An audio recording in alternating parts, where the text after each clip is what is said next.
In 1999, the funniest man on television collapsed on his own front lawn with a body temperature of 107 degrees, fighting for his life while the world looked on in shock. This was Martin Lawrence, the same man who had dominated Thursday nights on Fox, turned Def Comedy Jam into a cultural movement, and proved that a loud kid from the DC comedy circuit could open $100 million movies without compromise.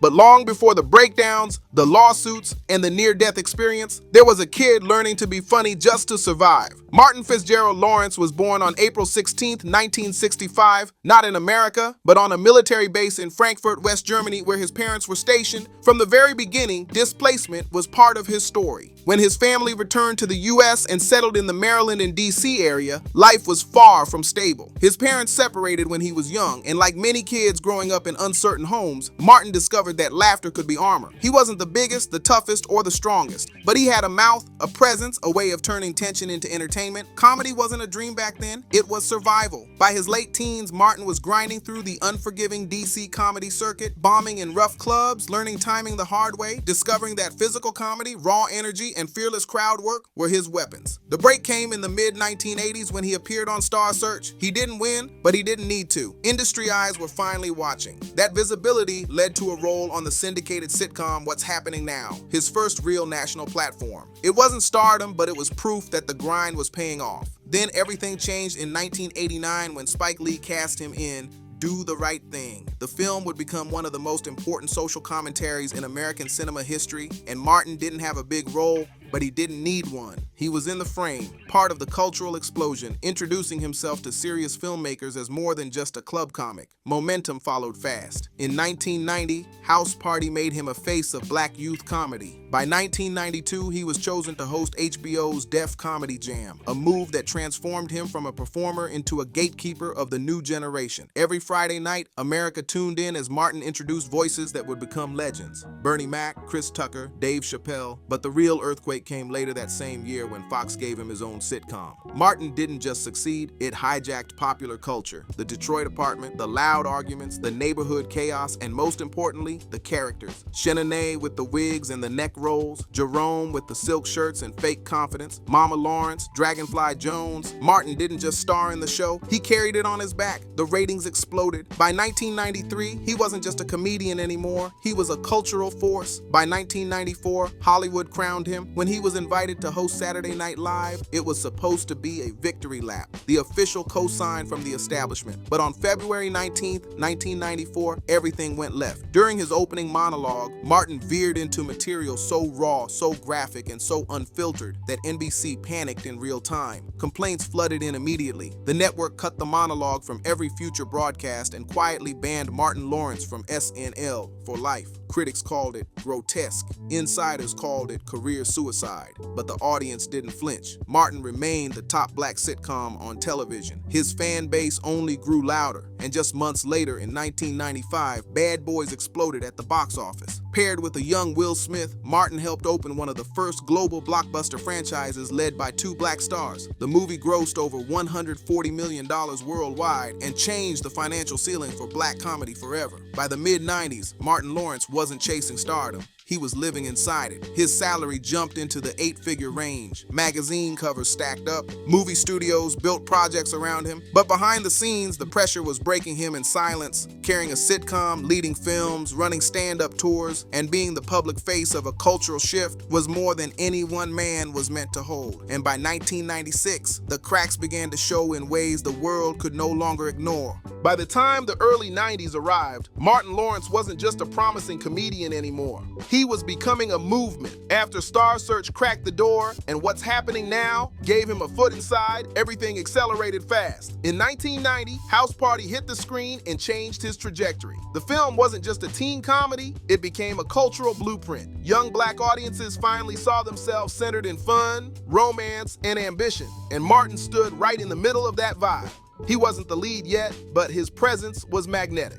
Hollywood took note. Then came Def Comedy Jam. In 1992, HBO handed Martin Lawrence the keys to something revolutionary. This wasn't just a stand-up showcase. This was raw black humor broadcast uncensored into living rooms across America. Every Friday night, Martin stepped on stage not as a polished network personality, but as the same street-tested comedian who came up in DC clubs. He introduced future legends like Bernie Mac, Chris Tucker, D.L. Hewley, and Dave Chappelle. But he wasn't just hosting. He was commanding the room. His energy became the spine of the entire show. Def Comedy Jam didn't just expose comedians, it validated an entire culture that mainstream TV had ignored. That same year, Fox made a gamble that would permanently change its identity. They built a sitcom entirely around Martin. Martin premiered in August of 1992, and within weeks it was clear this was not just another show. It was loud, it was physical, it was unapologetically black. The Detroit apartment setting felt familiar to millions of viewers. The jokes didn't sanitize culture for comfort, and Martin wasn't playing one character. He was playing a full universe. Martin Payne, Shanae, Mama Payne, Jerome, Dragonfly Jones. Each role had its own walk, voice, rhythm, and energy. It felt like controlled chaos, and audiences loved every second. Thursday nights belonged to Martin. By the mid-1990s, the show was pulling massive ratings and reshaping what black-led network television could look like. Martin Lawrence wasn't just a star anymore. He was a brand. And with that brand came pressure. The sitcom demanded constant physical energy. The films demanded box office performance. The stand-up tours demanded charisma every night. Martin was everywhere, all at once, and the industry kept pushing for more. In 1994, Martin stepped onto one of the most dangerous stages in entertainment, Saturday Night Live. Hosting SNL wasn't just about comedy, it was an approval stamp. And on February 19, 1994, Martin Lawrence walked out under the studio lights ready to show the world who he was. But the monologue went off the rails. What started as edgy humor spiraled into commentary about women's bodies and hygiene that crossed lines NBC wasn't prepared to defend. By the end of the night, nearly 200 formal complaints hit the network. The monologue was removed from reruns, and Martin Lawrence was quietly banned from SNL for life. In another career, that could have ended everything. But in Martin's world, something strange happened. Nothing slowed down. His ratings didn't drop. His fans didn't turn on him. In many ways, the band strengthened his rebellious image. He wasn't built for their system, and his audience already knew that. Then came Bad Boys. In 1995, Martin Lawrence and a rising young rapper named Will Smith were paired in a buddy cop action film almost nobody expected to succeed. The chemistry was instant. Martin played Marcus Burnett, loud, reckless, hilarious, while Will brought the cool balance. The film exploded at the box office, pulling over $140 million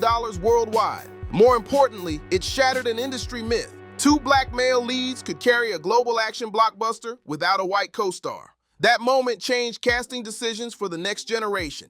By 1996, Martin Lawrence had conquered television, stand-up, and action films. The checks were massive, the expectations were crushing, and the man behind the laughter was quietly starting to fracture. The first public crack came in May of 1996, in broad daylight at a busy Los Angeles intersection. Drivers watched as Martin Lawrence, drenched in sweat, wandered through traffic shouting fragmented phrases about power and control. A loaded gun was in his pocket. Police arrived cautiously. The situation was volatile. He was taken in for psychiatric evaluation. The headlines hit fast. Fans didn't know what to think. Studios started to worry. Then, just 3 months later, it happened again. At Burbank Airport in August 1996, security found a loaded firearm in Martin's luggage. He claimed it was an accident. The charges were minor, but the pattern was undeniable. Something was wrong. By this point, Hollywood wasn't asking if Martin could deliver laughs. They were asking if he could be insured. Behind the scenes of Martin, tension was building too. Tisha Campbell, the heart of the show, as Gina, filed a lawsuit against Martin Lawrence in late 1996. The allegations were heavy: sexual harassment, verbal abuse, and threatening behavior. Martin denied everything, but the damage had already been done. Tisha refused to return to work under normal conditions. When Martin entered his fifth and final season in 1997, the cast no longer filmed together. Scenes were shot separately. Phone call tricks were used to hide the separation. Fans could feel the shift even if they didn't know the full story. The energy was gone. The magic was fractured. The show ended not in celebration, but in tension. One of the most powerful sitcoms in black television history closed with unresolved scandal hanging over its name. Hollywood moved fast. The next roles kept coming, the pressure kept rising, and Martin kept running. Then came August of 1999, the moment that nearly took everything. Training for a role, Martin pushed his body beyond reason. Heavy clothing, plastic suits, extreme cardio, and brutal heat. Neighbors in Sherman Oaks saw him running, then collapsing. Paramedics found his body temperature at 107 degrees. His organs were shutting down. He slipped into a 3-day coma. Doctors said it plainly. He should have died. When Martin Lawrence woke up, he didn't just wake up from a medical emergency. He woke up from the version of life he had been sprinting through. Something had to change. But change in Hollywood is never slow. By 2000, he was back on screen in Big Mama's House. Another fat suit, another physical comedy gamble, another massive hit. The world laughed, the box office rang, but the man inside the suit had already been quietly altered forever. By the late 1990s, Martin Lawrence was still one of the most recognizable faces in Hollywood, but behind the scenes, the pace that once made him unstoppable was now grinding against his body and mind. The lawsuits, the breakdown in public, the collapse of his hit sitcom, and the pressure of carrying massive films on his shoulders had begun to take their toll. In the industry, perception is everything, and the perception around Martin was quietly shifting from unstoppable star to unpredictable liability. Studios still wanted his name on posters, but insurance companies were nervous, producers were cautious, and the margin for mistakes had shrunk to almost nothing. And yet, like so many performers before him, Martin didn't slow down. He sped up. In August of 1999, while preparing for another major role, Martin pushed his body to an extreme that nearly cost him everything. He was training heavily, running in full winter clothing and a plastic sweatsuit under the blazing California sun. The goal was rapid weight loss, the kind actors chase for transformation, but his system couldn't handle it. Neighbors later said they saw him running in distress before collapsing on his own lawn. When paramedics arrived, his body temperature had reached 107 degrees. He was rushed to the hospital in critical condition and placed into a medically induced coma. For 3 days, doctors fought to keep his organs from shutting down completely. News of Martin Lawrence's collapse spread fast, not as gossip, but as warning. A man who once made millions laugh now lay unconscious, his life hanging by a thin medical thread. When he finally woke up, the doctors told him plainly, he had come within minutes of dying. It wasn't just heat exhaustion, it was exhaustion, period. Physical, mental, emotional. The machine had almost swallowed him whole. And yet, just months later, Martin was back. In 2000, he returned to theaters with Big Mama's House, a broad, undercover comedy built around one of his oldest comedic weapons, full physical transformation. Wrapped in prosthetics and loud Southern humor, Martin once again leaned into the exaggerated, the absurd, the familiar. Critics were unimpressed, but audiences didn't care. The movie exploded at the box office, earning nearly $200 million worldwide on a modest budget. Once again, Martin proved that public opinion on paper and public money at the window were two very different things. To Hollywood, it looked like a comeback. To Martin, it felt like survival. But the industry had changed. The era of mid-budget, star-driven comedies, the exact lane Martin had once dominated, was shrinking. Franchises, effects-heavy blockbusters, and pre-sold intellectual property were becoming the safer bets. Martin continued working through the early 2000s with films like Black Knight, National Security, and Rebound. Some performed decently, others faded quickly. The formula that once felt fresh now felt overused. The fat suit comedies became more frequent, the characters grew louder, the movies thinner. Then came Bad Boys 2 in 2003, his reunion with Will Smith.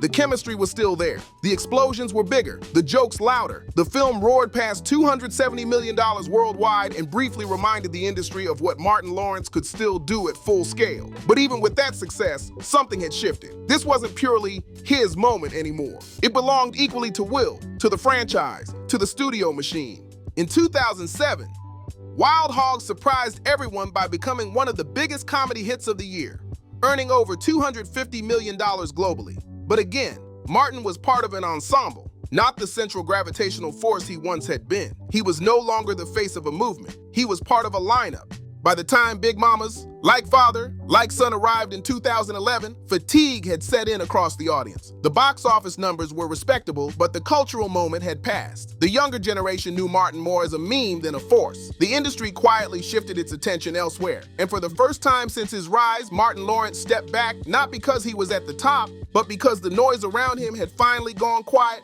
For nearly a decade, Martin lived a different life.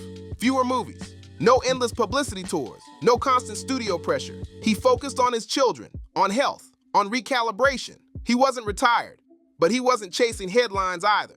Hollywood moved fast, as it always does. By the mid-2000s, a generation of fans had grown up without ever seeing a new Martin Lawrence movie in theaters. Then in 2020, everything changed again. Bad Boys for Life arrived quietly in January. and exploded. With over $426 million worldwide, it became the highest-grossing film of the franchise and one of the biggest box office wins of the year. Marcus Burnett and Mike Lowrey were back.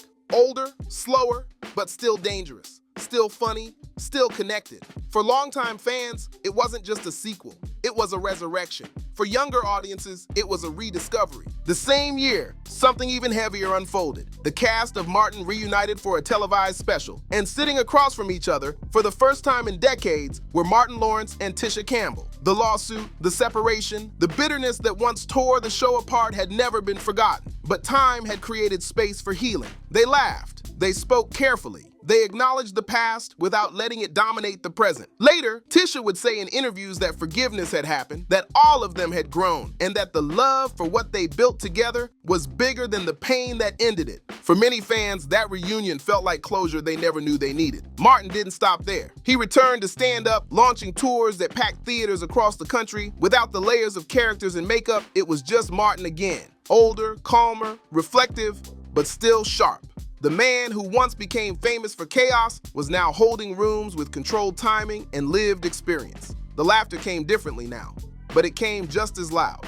In 2024, when Bad Boys Ride or Die premiered, another viral moment followed. On the red carpet, Martin appeared slower, heavier, leaning on Will Smith for support as cameras flashed endlessly. Social media exploded with speculation. Was he sick? Was something wrong? Were we watching another decline in real time? Martin addressed it directly. On Hot 97 radio, he shut the rumors down with clarity and humor. "I'm healthy as hell," he said. "Let me live." The message was simple. Growing older didn't mean fading out. As of 2025, Martin Lawrence stands as a survivor in an industry that rarely gives second acts. With an estimated net worth hovering near $110 million, built across television dominance, franchise films, sold-out tours, and decades of relevance, his career tells a story that statistics alone can't capture. Over $2 billion in global box office across his films. Multiple generations raised on his voice, his movement, his chaos, his heart. But numbers don't show the breakdowns. The lawsuits, the hospital beds, the weight of being on every second for an industry that never truly rests. Martin Lawrence's legacy isn't clean, it isn't polished, it is complicated, loud, brilliant, messy, and real. And through it all, he is still standing. By the time January 2020 arrived, most of Hollywood had already counted Martin Lawrence out of the top tier. Not in a cruel way, more like the quiet kind of fading that happens when a generation moves on and studios stop betting big on yesterday's stars. But then Bad Boys for Life exploded into theaters, and suddenly the world remembered exactly who Martin Lawrence was. The opening weekend shattered expectations, crossing over $100 million in just a few days. Audiences didn't just come for nostalgia. They came because the chemistry between Marcus Burnett and Mike Lowrey still worked. And for Martin, this wasn't just a hit movie, it was a resurrection. For fans who had watched his rise in the 90s, his collapse in the late 90s, and the slow rebuilding of his career in the 2000s, this moment felt personal. This was the man who once stood drenched in sweat at an intersection losing control. This was the same man who nearly died from heat exhaustion. And now, here he was again. Older, heavier, quieter, but still standing in the center of a global blockbuster. That same year, something even more emotional happened. The cast of Martin reunited for a special that sent shockwaves through Black entertainment culture. For the first time in decades, Martin Lawrence and Tisha Campbell sat across from one another and talked openly. No jokes, no characters, just two human beings who had carried real pain for years. They laughed. They acknowledged what happened. They didn't rewrite history, but they didn't stay trapped in it either. Tisha would later say that healing had happened. Not perfectly, not easily, but for real. For fans who grew up watching Martin and Gina as a symbol of young Black love on television, that moment felt like closure to something that had been unfinished for over 20 years. Martin didn't just return to movies, he returned to the stage too. His stand-up tours once again sold out arenas. The same physicality, the same animated storytelling, the same fearless pacing returned, but now it was layered with age, survival, and perspective. The jokes weren't just about dating and beef anymore. They were about getting older, about fatherhood, about surviving Hollywood, and surviving yourself. Then came 2024. Bad Boys Ride or Die premiered. And with it came a new wave of concern. On the red carpet, Martin looked slower. He leaned on Will Smith in a way fans weren't used to seeing. The clip went viral within minutes. Comment sections filled with fear, rumors, and speculation. Was he sick? Was something wrong again? Had the past finally caught up to him? Martin, now wiser than the younger man who once fought the world in public, addressed it directly. On Hot 97, he looked into the camera and said plainly, "I'm healthy as hell. Let me live." He reminded the world that aging is not weakness, that slowing down doesn't mean you're dying, that surviving doesn't have to look like 20-year-old energy anymore. At 59 years old, Martin Lawrence is still here. Not frozen in time, not stuck in the past, still working, still touring, still acting, still making people laugh. Financially, Martin is solid, with an estimated net worth hovering above $100 million. But the real wealth isn't in the numbers, it's in the survival. Over 16 leading film roles, over $2 billion in global box office. Def Comedy Jam, Martin, Bad Boys, Big Mama's House, Wild Hogs, entire generations raised on his voice, his movement, his characters. But behind every iconic moment, there was a cost.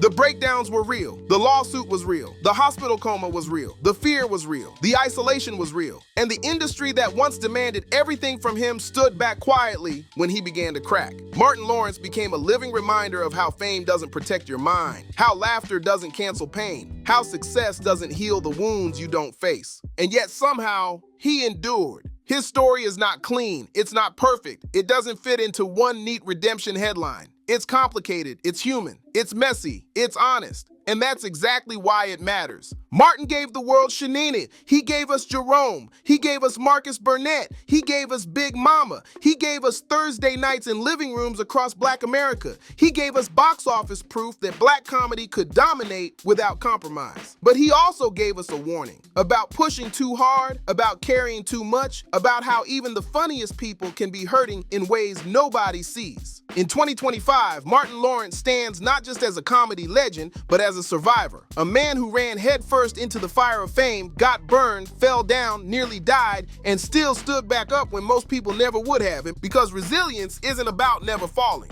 It's about getting back up when the world is already writing your ending. Martin Lawrence is still here. And that might be the most powerful punchline of all. Martin Lawrence's story isn't just about laughs, box office numbers, or legendary characters. It's a story about pressure, survival, and what it really costs to carry the weight of an entire culture's expectations on your back. From a kid using humor as armor to a superstar who almost lost everything from pushing himself too far, Martin's journey reminds us that even the strongest entertainers are still human. He fell, he fought, he rebuilt, and against all odds, he's still standing, still making people laugh, still owning his legacy, still proving that resilience is louder than any scandal, breakdown, or setback. And maybe that's the real legacy of Martin Lawrence. Not just the characters, not just the movies, but the fact that when the lights dimmed and the world doubted him, he survived and came back on his own terms. If you enjoyed this deep dive into Martin Lawrence's real story, make sure you like, subscribe, and turn on notifications so you don't miss the next one. Drop a comment below and tell us what's your favorite Martin Lawrence moment of all time. Thanks for watching, and we'll see you in the next one.